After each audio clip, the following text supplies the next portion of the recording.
Hello, and welcome to the ThinkJSOU webinar series, brought to you by the Office for Strategic Engagements at the Joint Special Operations University. Today, we are pleased to present a distinguished speaker.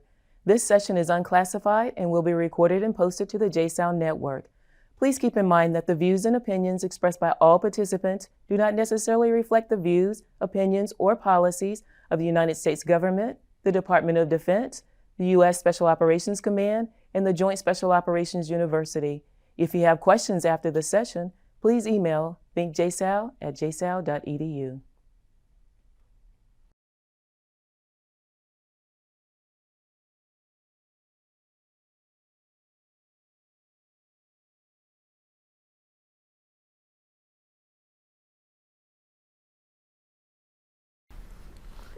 I'm Dr. Kari Thyne from JSOU's Enlisted Academy.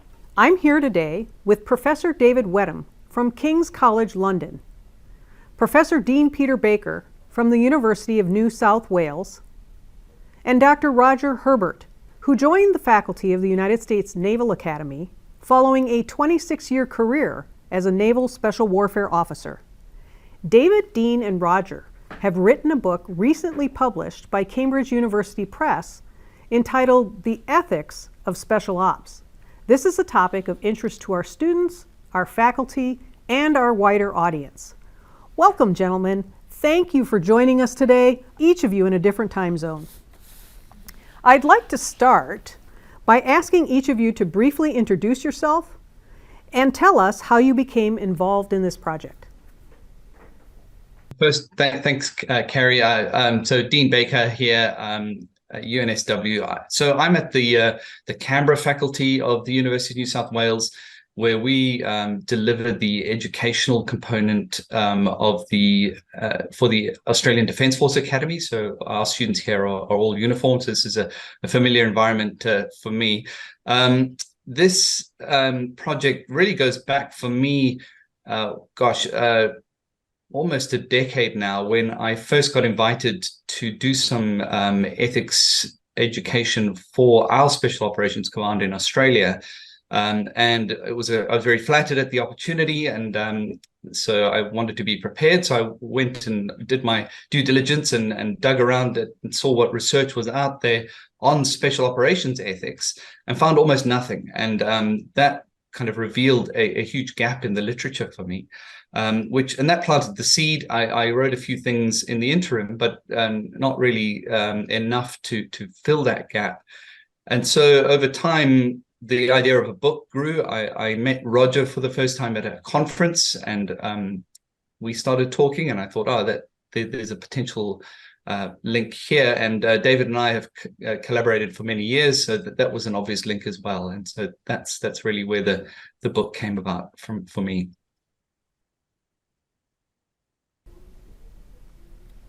Thank you. David, do you want to go next? So I'm Professor David Whetham, King's College London, but I've been based at the Joint Services Command and Staff College at the UK Defence Academy for over 20 years now. We have a very similar setup as Deane has in Australia, where you have a significant university presence embedded into the professional military education of the British military, but also the 60 partner nations that come to the UK Defence Academy in Shrivenham. So I've been there a very long time, leading on ethics. As all of those different staff officers have passed through over those 21 years, they've ended up in positions of senior responsibility, heading up either the branches or the armed forces themselves. And through that process, I've been invited to talk at the unit level of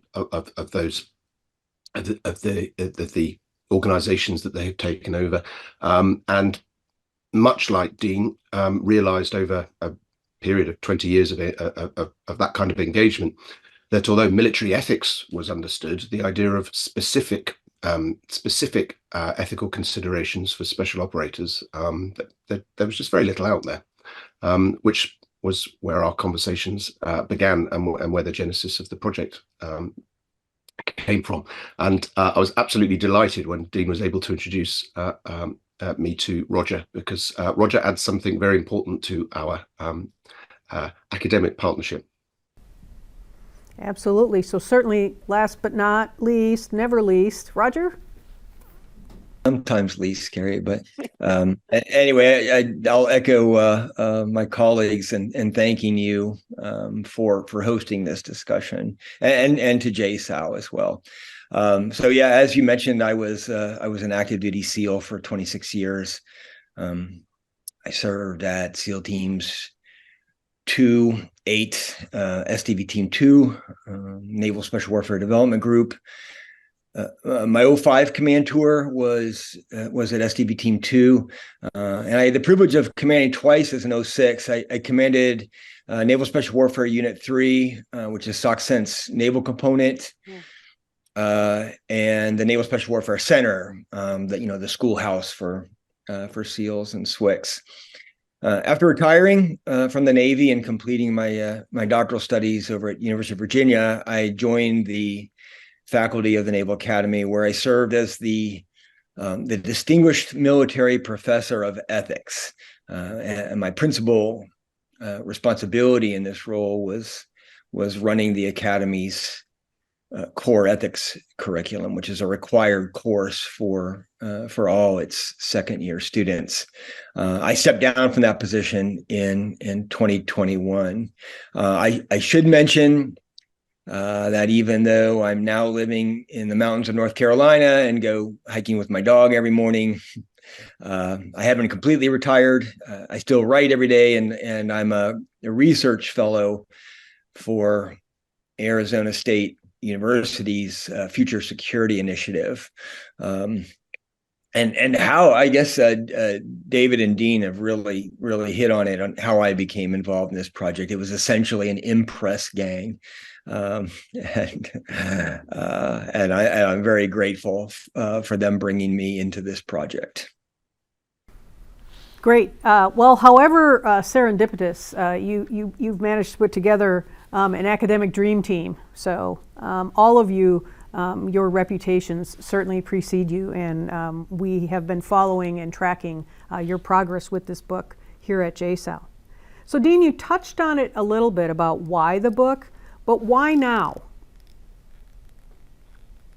One of the things, one of the elements involved in the timing was an unfortunate set of circumstances which led to the release of the Brereton report here in Australia, which covers allegations of war crimes committed by Australian special forces in Afghanistan. As a consequence of that, I was invited to, I spent 18 months with our SOCOM helping them develop an ethics plan. And I say as a consequence of that, I mean, in a way, it was also, it came up, that happened just before Brereton was released, but that was in the background. So it kind of made it more pressing that that we needed to get something out. I mean, the book is not about Brereton. That's not the focus, but it certainly accelerated the requirement that we fill the gap and help operators think about what the particular challenges are of the kinds of operations that special operations forces carry out. Absolutely. Thank you for that. Your book is an international collaboration, David. How do you think that partnership enhanced the book? And I'm also wondering if it presented any unforeseen challenges. So I think the book is a lot stronger for the fact that it's written from three different perspectives. We know because of the Five Eyes community that there's already a set of common assumptions between the three countries represented in the work, but it goes a lot deeper than that. The Australia, US, and UK have a very, very close relationship, have done for a very long time, demonstrated right now with the emergence of the AUKUS strategic partnership between the three countries, showing just how significant this relationship is. Now, AUKUS was not on the cards as far as we knew when we came up with the genesis of the book, but the fact that the book coincides with AUKUS being a very real strategic partnership and affecting the policies of all three countries, I think it has been enormously helpful. I think it also stops the book from being too parochial. It would be very easy to concentrate only on the SAS or the Australian SAS regiment or Navy SEALs. It would be very, very easy for that to happen. But what we've tried to do is, while drawing upon the very pertinent experience from each of the different countries and each of their different special operating forces, we've also tried to look at the stage above that, what unifies them, what makes them very, very similar. And they do have whilst there are differences, clearly there are differences, there's also a set of common understandings, a shared set of understandings there, which are probably stronger between these three countries than they are among any other set of countries, I'd suggest. One of the challenges that we had was finding like-for-like evidence when you're trying to draw comparators between the three countries, making sure that you are looking at the same thing. Obviously, the US is significantly larger than either the UK or Australian armed forces, which also goes for your special operations contingents as well. That's you're massive players in this, and just in terms of scale, we are Australia and the UK are relatively small operators, so that poses some challenges, but also just the nature of finding like-for-like evidence when we're looking at inquiries or reports, because invariably different nationalities will concentrate on different things or have different types of metrics. But what we have managed to do is, because of that rich background, the case studies which enrich the book and allow us to illustrate the points that we're making throughout are drawn from the operational experience from all three countries, and I think that itself is also a huge strength of the work. Yeah, it is interesting how you managed to leverage those challenges and to make your arguments in your book then stronger. So well done. The subtitle of your book is Raids, Recoveries, Reconnaissance, and Rebels. So Roger, what's the significance of these mission sets to the ethics of special operations? Yes, the subtitles. Thanks for that question, Kari. That's going to require a little unpacking, even though I think we had that subtitle from the very beginning. We may have altered the before the colon, but after the colon, it was there from the get-go. But like I say, it does require some unpacking. I'll do my best. So these mission sets, of course, are not unique to SOF, nor do they exhaust the spectrum of SOF capabilities. Having said this, our 4 R's, besides being a clever alliteration, are tasks that are conducted by most, if not all, special operations units around the world. So we use these mission sets really as an organizing principle, a way to organize our analysis. The aim of each of those chapters that begins with an R is not so much to prescribe how to conduct an ethical raid or hostage rescue or a reconnaissance operation or engagement with a guerrilla force. Our aim is to highlight and then to analyze ethical friction points, the ways in which special operations seem to challenge the ethical conventions that guide and constrain conventional military operations.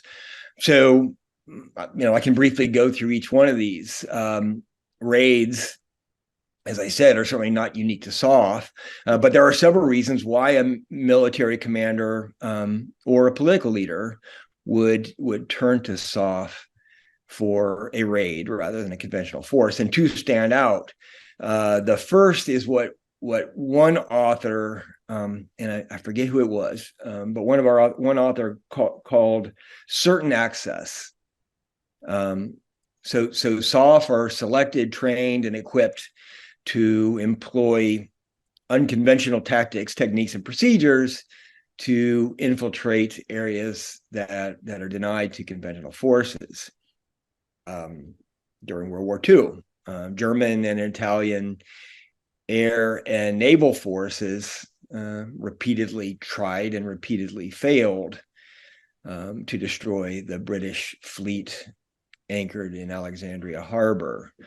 But what ultimately succeeded was a soft raid in which 6 Italian frogmen infiltrated the harbor, riding three-man torpedoes.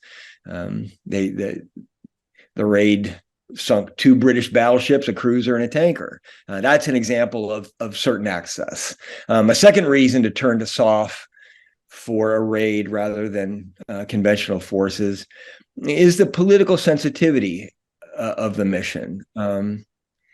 Not all special operations are politically sensitive, but SOF exists, I think, because some are.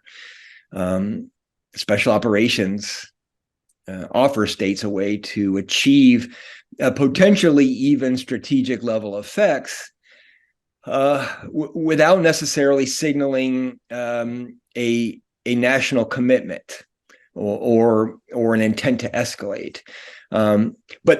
But those advantages that SOF may bring to a raid also create ethical friction points. So raids typically involve breaking things or killing people.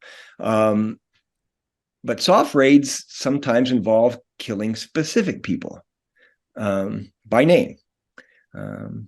Isn't this just assassination? An action that's prohibited both by international law and in the US by executive order. Our raids chapter talks about this. It explores sort of that thin and permeable line that distinguishes assassination from targeted killing, which is generally considered a legitimate military action. Another ethical friction point associated with raids is the tension between legitimate military deception, which is ethically unproblematic, and perfidy, a deceptive act that puts at risk some institution that everyone on the battlefield, friend and foe, has an interest in preserving. Because we have an interest in preserving the institution of surrender, it's perfidious to feign surrender and then attack when an adversary is vulnerable while accepting surrender, as an example. Turning to recoveries. So one of the ethical friction points we consider in our recoveries chapter stems from the high risk involved. Hostage rescue missions not only endanger the hostage rescue team, but the hostage as well. There have been several high visibility hostage rescue missions that have resulted in the death of one or more of the hostages. So we ask a question here: given this high degree of risk, why not just pay ransom? Why not just pay the ransom? How can states morally justify a "we don't negotiate with terrorist" policy? And we look into that. Turning to reconnaissance, special reconnaissance teams typically operate far from friendly forces. So if the team gets in trouble, help is a long way off. Yeah. Our reconnaissance chapter looks at the moral complexity of soft compromise, being compromised by non-combatants. We ask the question whether it's ever morally permissible to harm non-combatants to preserve the SR team or to preserve the mission. What if that mission is really stinking important? What if compromise would result in national embarrassment or some significant strategic disadvantage? Okay, our final R is rebels. The friction points we consider here stem primarily from sponsor proxy asymmetries. So one of these asymmetries is an asymmetry in war aims. Now, war aims will never perfectly align, but they really do need to be close. And if they're not, then the sponsor, when the sponsor achieves its war aims before the proxy achieves its objectives, then the sponsor is very likely to withdraw its support, leaving the proxy high and dry. And what makes that particularly pernicious, ethically speaking, is that the proxy may never have reached for the military option in the first place, if not for the promised support of the powerful state. And a second asymmetry involved here is the asymmetry of ethical standards. It's not uncommon for a proxy force to have far less interest in adherence to ethical and legal warfighting as perhaps us. And this can put relatively junior special operators into super uncomfortable situations.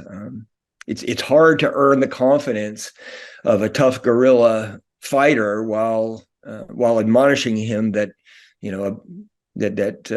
about the ethical standards that you demand. So wow, that was pretty long-winded answer, Kari. Sorry about that. I still think I missed a lot. David and Deane, did I miss anything terribly important?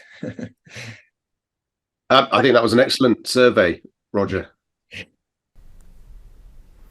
Well, and I certainly appreciate your thoughts, because those are a lot of the conversations that you hear around in the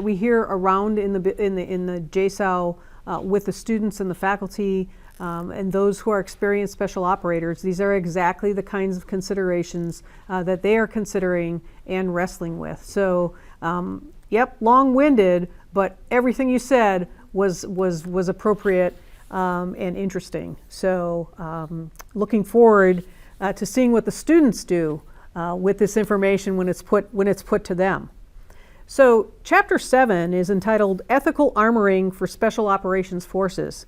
And so I'd like, David, if you would, to tell us more about what you mean by that and how it's done.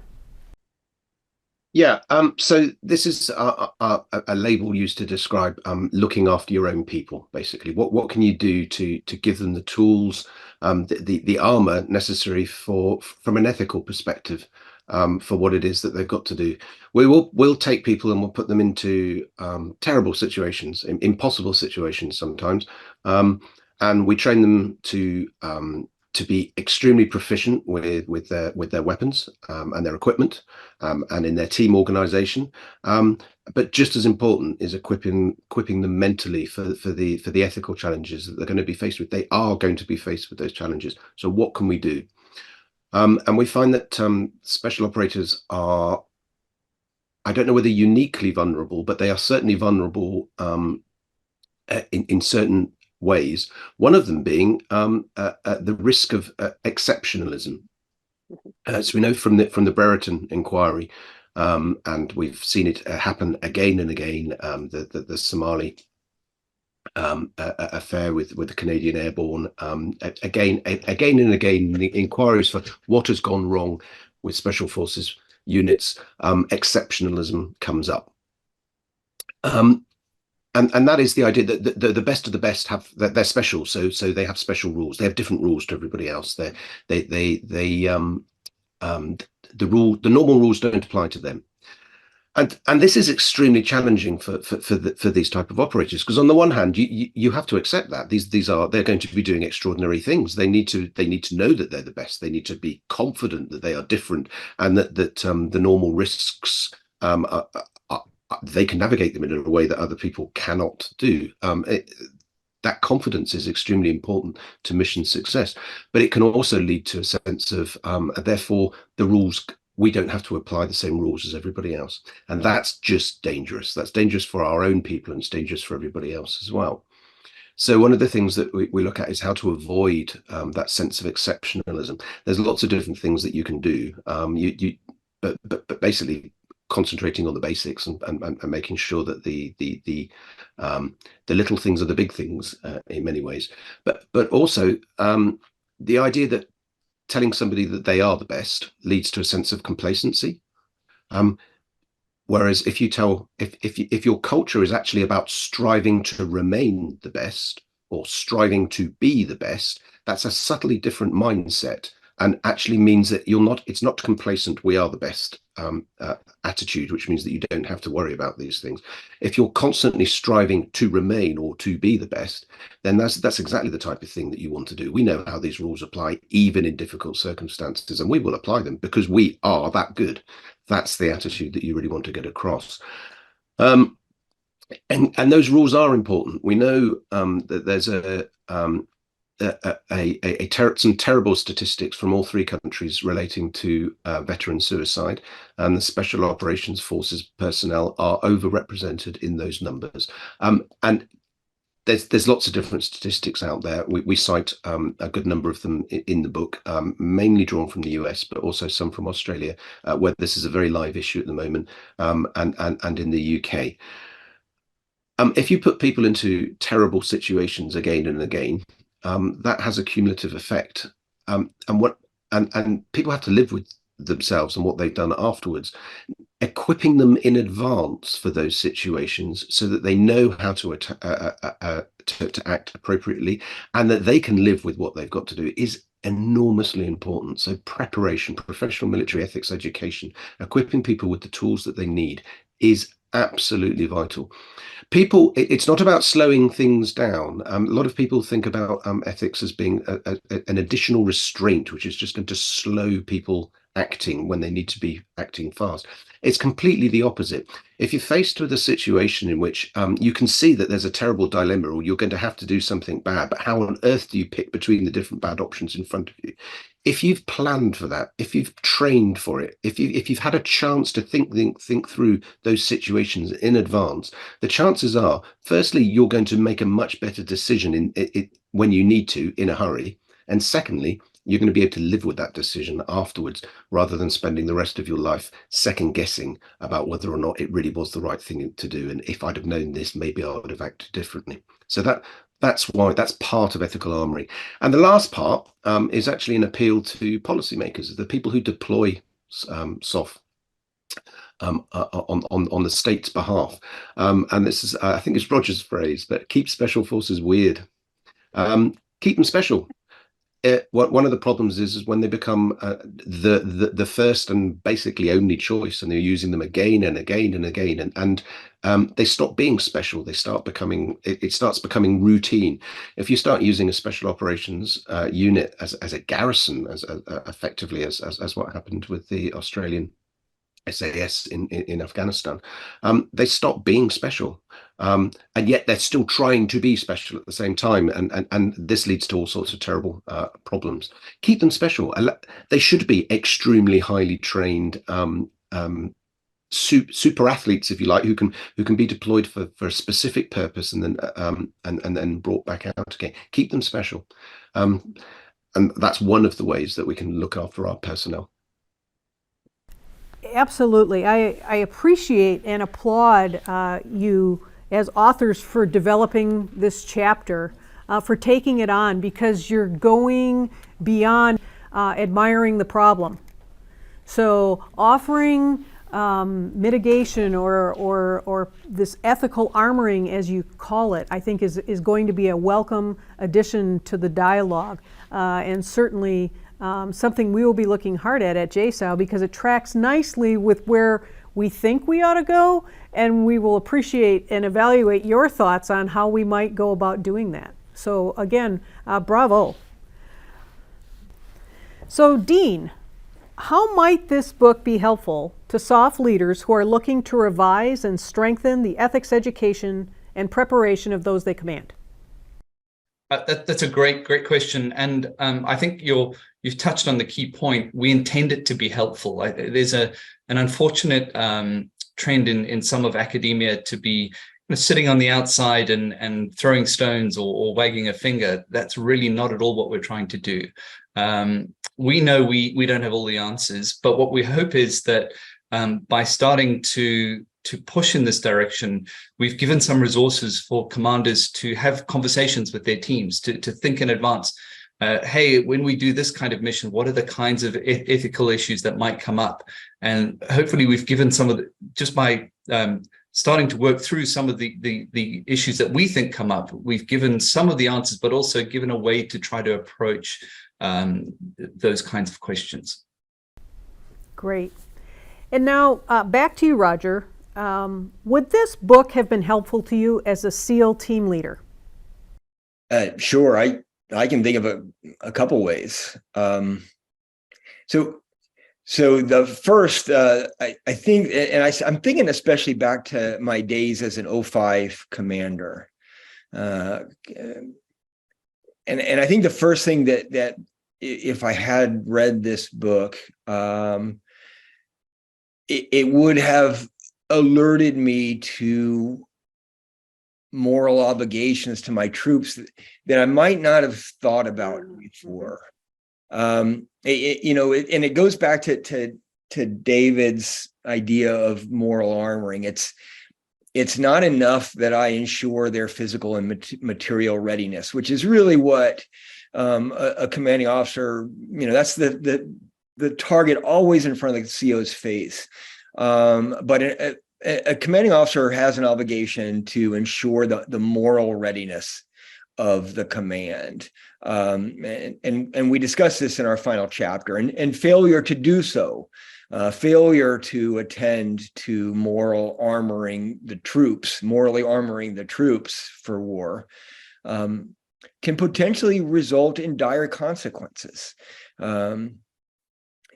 To that end, I think I can honestly say I would have my wardroom and my chief's mess, my senior NCOs. I'd make this required reading. As I said, and as Deane pointed out, it's not a how-to manual, but I think that everyone can pull out from this book sort of like three really big ideas. The first is that special operations are not only physically and technically demanding, they also present profoundly difficult moral challenges. Second, the costs of moral failure on the battlefield, they can be just as profound as a tactical failure. And finally, I'd want my leaders to understand that there are tools available to help them work through those difficult moral problems and prevent moral failure and moral injury.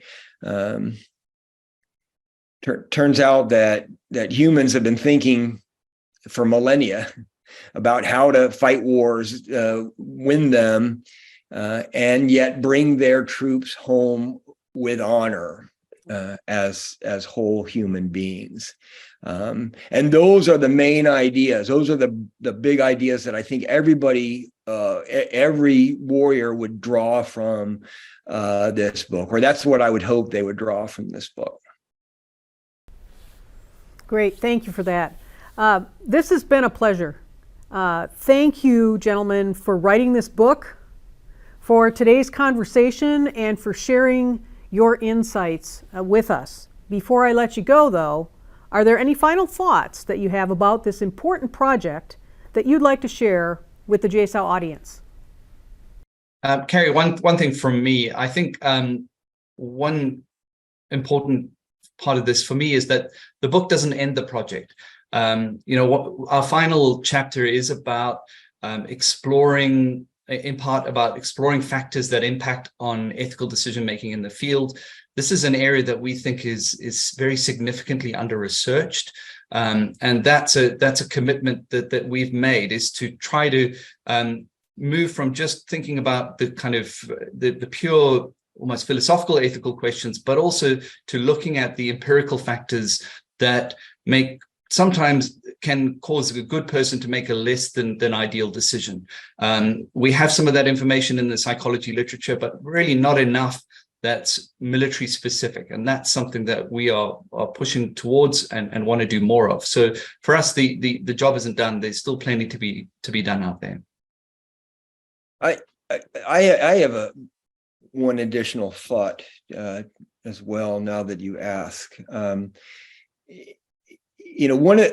of the reasons that special operations work, it goes to Admiral Bill McRaven's conceptualization of relative superiority. He wrote about this in his 1991 book, Special Operations, or at least when he first wrote about it. So in Alexandria Harbor, it wasn't 6 Italian frogmen against the Royal Navy. It was 6 against 0. That's what relative superiority is. And one of the ways that SOF achieves and then maintains relative superiority is that they flatten their tactical organization. Every member of the team, no matter how junior they are, knows that if they have some critical piece of information, they can act on it. They can make independent decisions. As a result, they can think and move faster than large, hierarchical organizations. Again, that's how SOF works. Now, SOF recruits and selects and trains and educates people who are capable of making independent tactical decisions. But tactical decisions are necessarily also, they are moral decisions. And that leads me to wonder how well we're training and educating our most junior operators in the basics of military ethics and moral reasoning. At the Naval Academy, I was training our officer corps to do that, or educating our officer corps to do that. But what are we doing for our more junior people? When I retired in 2010, the answer is we weren't doing very much.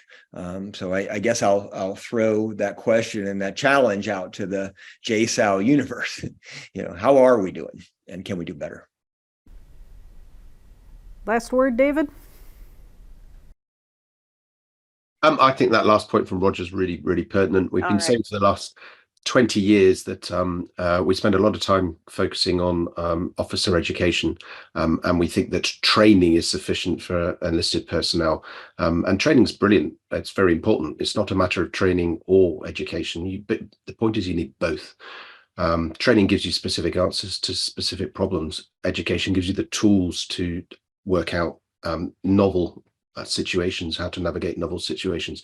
The idea that enlisted personnel don't need the same level of education. It just I'm not sure it was ever tenable, but it's certainly less tenable now, and it's categorically less tenable in the flat hierarchy of a special forces unit, I think. So yes, how do we get ethics out of the classroom, out of officer classrooms, and get it where it needs to be? I think is a challenge that we're all certainly going to be looking at in the future. Great. Well, again, gentlemen, thank you so much for your time. Appreciate your thoughts. Really appreciate you writing this book. I have 2 thoughts. One, I think it's to SOF's credit across all of our countries that we are concerned about how we do things, that SOF operators are asking these questions and recognizing the importance of ethics and ethics education to not only to their success, but to the success of our nations. And I would say that we at JSOU have jumped in with both feet as far as the education of the enlisted force with regards to ethics education. We've at least started the process. And we would welcome the opportunity to share what we are doing whenever you should happen to be in the neighborhood. Our door is open, and we would welcome you stopping by and maybe teaching a class or two.